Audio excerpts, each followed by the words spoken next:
भले ही महादेव हिंदुओं के आराध्य देव हो, लेकिन आपको जानकर हैरानी होगी कि दुनिया में महादेव के अर्धनारीश्वर अवतार की सबसे ऊंची प्रतिमा भारत में नहीं बल्कि विदेश में है। जी हाँ दोस्तों, आपने सही सुना। शिव शक्ति का प्रतीक महादेव की अर्धनारीश्वर की सबसे ऊंची प्रतिमा दक्षिण अफ्रीका के जोहान्सबर्ग में है, जो महादेव के भक्तों के लिए किसी गर्व से कम बात नहीं है। आज के इस वीडियो में हम आपको महादेव की अर्धनारीश्वर अवतार दुनिया की इस सबसे ऊंची प्रतिमा के बारे में बताएंगे, जहां हर दिन लाखों की संख्या में इसे देखने लोग आते हैं। महादेव का डंका केवल भारत में ही नहीं बल्कि देश विदेशों में भी बजता है। उनकी महिमा और चमत्कार के साथ ही उनका सादा जीवन हमेशा से ही लोगों को अपनी ओर आकर्षित करता रहा है।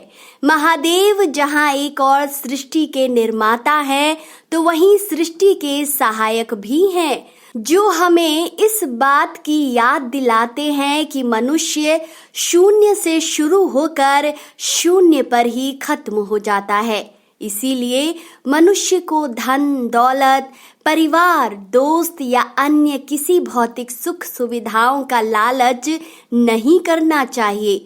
सभी का सम्मान करना चाहिए और सात्विक जीवन व्यतीत करना चाहिए।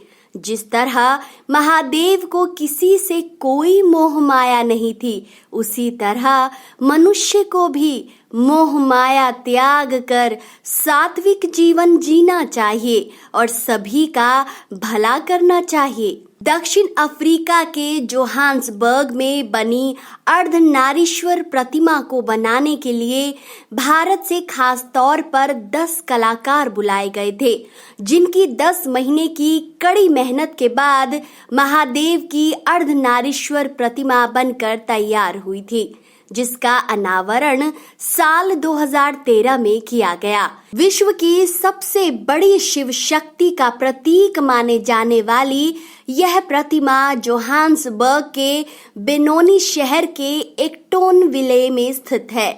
कहते हैं कि जब महादेव की ये अर्धनारीश्वर प्रतिमा बनाई गई थी, तो उस समय दक्षिण अफ्रीका में महिलाओं की स्थिति बहुत खराब थी। महादेव की इस प्रतिमा को बनाने के पीछे एक संदेश छुपा हुआ था, जिसमें बताया गया है कि महिला और पुरुष दोनों बराबर हैं, दोनों की शक्ति बराबर है और नारी भी एक शक्ति है जिसका सम्मान सभी को करना चाहिए। आपकी जानकारी के लिए बता दें कि यह अर्धनारीश्वर प्रतिमा 20 मीटर ऊंची है और जिसे बनाने में लगभग 90 टन स्टील का इस्तेमाल किया गया है। इसमें महादेव और मां आदि शक्ति को दर्शाया गया है, यानी कि इस प्रतिमा में आधी आकृति में महादेव हैं तो आधी में मां आदि शक्ति के दर्शन होते हैं, जो इस बात की प्रतीक है कि इस संसार को नारी और पुरुष दोनों की ही आवश्यकता है।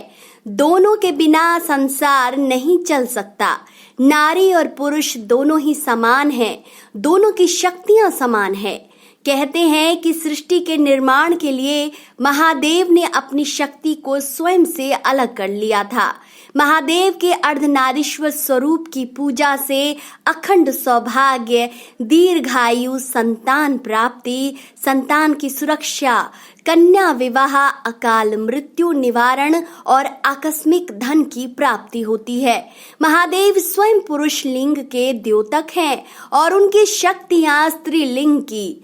पुरुष यानी कि महादेव और स्त्री यानी कि मां आदि शक्ति का एक होने के कारण महादेव नर भी हैं और नारी भी, तभी तो वे अर्धनारीश्वर भी कहलाते हैं। तो दोस्तों, कैसी लगी आपको हमारी ये वीडियो? अपनी राय कमेंट सेक्शन में जरूर बताएं।